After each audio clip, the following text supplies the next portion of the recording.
Alrighty, so here we go. It's time to get started for our Minecraft Python coding bootcamp. So what we are obviously going to need to do here first and foremost is get Minecraft Education Edition installed. Now, if you already have Minecraft Education Edition installed, please feel free to skip through to that next video because you don't need to follow these steps.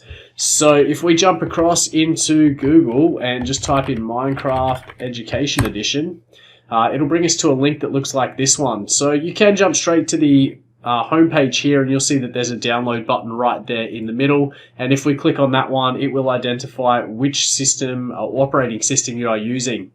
So if, like me, you're using Windows, you can just go down there and hit the download now button. If you are on a Mac, it should show you your Mac OS sitting there in the text ready to go, and you'll still be able to hit that same download now button. Now, I've pre-downloaded this ready to go, so I'm just going to jump into my downloads here and then click on the file.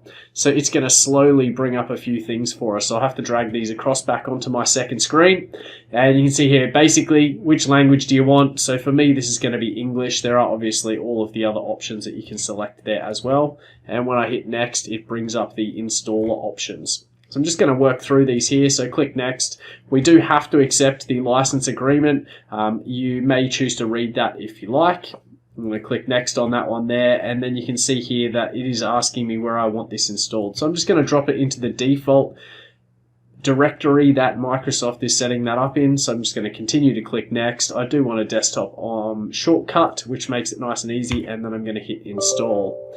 So from there, it brings up a little security warning and then works through the install process. So this obviously might take a couple of minutes on your system, or it might be pretty quick like it is on mine. And then once we get through this part here, it will allow us to open up Minecraft Education Edition, and then from there we can sign into an account. Now, if you do already have a Minecraft account or a Minecraft Education account that you're using at school or something like that, by all means you can sign into that one, and then you can save these worlds as part of that as well. Now that the install is finished, I'm going to hit finish. It's going to open up Minecraft Education Edition for me, so that's that one there.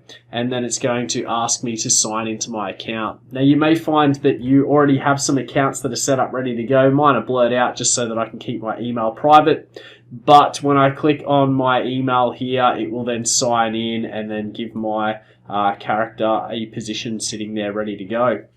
Now that we've got it installed, we will be looking to set up our first world for our first little bit of coding in the next video. So I hope that you've got everything successfully installed and ready to go. The next video is going to take off right from this point here, and we're going to have a look at setting that world up. So I'll see you in the next video.